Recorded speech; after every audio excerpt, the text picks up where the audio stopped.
రాకాలోకంకి స్వాగతం. మా రాష్ట్రంలో బంగ్లాదేశీ చొరబాటుదారుల సంఖ్య జనాభా పెరిగిపోతోంది. ఇలాగే కొనసాగినట్టయితే కొన్నాళ్లలో మా దగ్గర ఉన్నటువంటి ప్రధాన పట్టణాల్లో వాళ్ళు మెజారిటీ అయిపోతారని చెప్పి ఒక ఆయన ట్విట్టర్లో ఒక కామెంట్ చేశాడు. చెయ్యగానే పోలీసులు వచ్చి అతన్ని అరెస్ట్ చేశారు. ఇది పశ్చిమ బెంగాల్లో జరిగిందని మీరు అనుకోవచ్చు. ఎందుకంటే అక్కడ మమతా బెనర్జీ బంగ్లాదేశీ చొరబాటుదారులకు ఎర్రతివాచి పరుస్తోంది, వాళ్లకు కావలసిన సదుపాయాలు కల్పిస్తోంది, special intensive revision of voters జాబితాను కూడా అడ్డుకునే ప్రయత్నం చేస్తోంది. కాబట్టి మమతా దీదీయే ఈ పనికి పాల్పడిందని మీరు భావించవచ్చును. మీరు అక్కడే పప్పులో కాలేశారు. ఎందుకంటే ఇది జరుగుతున్నది పశ్చిమ బెంగాల్కి దాదాపు 1000-1500 కిలోమీటర్ల దూరంలో పశ్చిమ సరిహద్దులో ఉన్నటువంటి పంజాబ్లో ఒక రూప్నగర్ అనేటటువంటి ఒక పట్టణంలో నివసించేటటువంటి హర్షదీప్ సింగ్ సైని అనేటటువంటి ఒక యువకుడు లండన్లో చాలా కాలం ఉన్నాడు. 2014లో తిరిగి వచ్చాడు. తిరిగి వచ్చిన తర్వాత ఆయన సోషల్ మీడియాలో చాలా యాక్టివ్గా ఉంటాడు. ఆయన ఒక ట్వీట్ చేశాడు. ఆ ట్వీట్లో ఇదే పద్ధతి గనక కొనసాగినట్టయితే, బంగ్లాదేశీయులు ఈ వస్తున్నటువంటి వేగం గనక చూసినట్టయితే మన దగ్గర ఉన్నటువంటి ప్రధానమైన పట్టణాలన్నింటిలో కూడాను బంగ్లాదేశీ చొరబాటుదారులు, ముస్లిం మూలానికి చెందినటువంటి చొరబాటుదారులతో జనాభా స్వరూప స్వభావాలు మారిపోతాయని ఆయన ట్వీట్ చేశారు.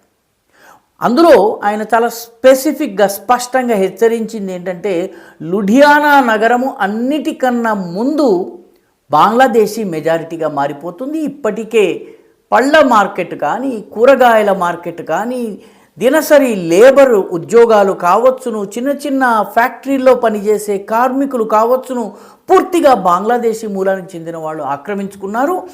గతంలో ఎన్నడూ లేని విధంగా ప్రభుత్వ భూముల్లో, మిగతా ప్రైవేటు భూముల్లో మసీదులు పుట్టుకొస్తున్నాయి.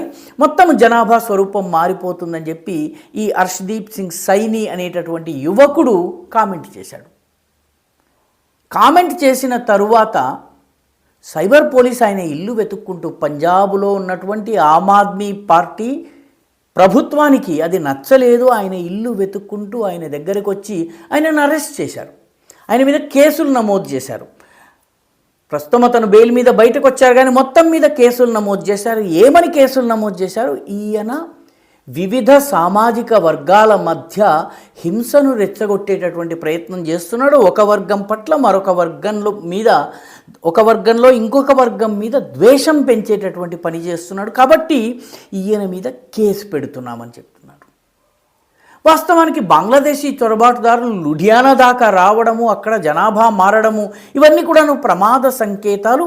బెంగాల్లోనో, బీహార్లోనో, జార్ఖండ్లోనో, ఒడిశాలోనో అయితే, అస్సాంలోనో అయితే అర్థమవుతుంది. ఎందుకంటే బంగ్లాదేశ్ని ఆనుకుని ఉన్న ప్రాంతాలు. లుధియానా దాకా వాళ్ళు వస్తున్నారు. లుధియానా యొక్క జనాభా స్వరూప స్వభావాలు మారిపోతున్నాయని చెప్తే ప్రభుత్వము మేల్కొని దర్యాప్తులు జరిపి వాళ్ళను ఏరివేసే పనిని చేయాలి. ఢిల్లీలో ఆ రకమైనటువంటి పని చేస్తున్నారు, ఉత్తరప్రదేశ్లో ఆ రకమైనటువంటి పని చేస్తున్నారు. కానీ ఆమ్ ఆద్మీ పార్టీ పాలిత సెక్యులర్ ప్రభుత్వానికి బంగ్లాదేశీల్ని విమర్శించడం నచ్చలేదు.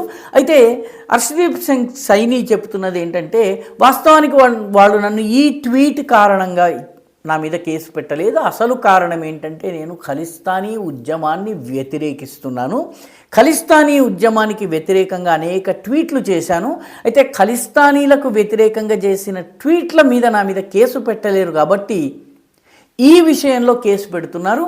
కేసు పెట్టి నన్ను ఇబ్బందుల పాలు చేసేటటువంటి ప్రయత్నం చేస్తున్నారని చెప్పి సైని గారు అంటున్నారు. ఏదేమైనప్పటికీ బంగ్లాదేశీయుల్ని తిట్టినట్లయితే పంజాబ్లో కూడాను దుష్పరిణామాల్ని ఎదుర్కోవలసి వస్తుంది, సమస్యల్ని ఎదుర్కోవలసి వస్తుంది. మమతా బెనర్జీ యొక్క మారు రూపము మీసం గడ్డాలతో అక్కడ కూడా అధికారంలో ఉంది. ఈ వీడియో మీకు నచ్చినట్టయితే లైక్ చేయండి, షేర్ చేయండి, ఈ ఛానల్కు సబ్స్క్రైబ్ చేయండి. మీ అభిప్రాయాన్ని కమెంట్ల రూపంలో తప్పనిసరిగా పంపించండి.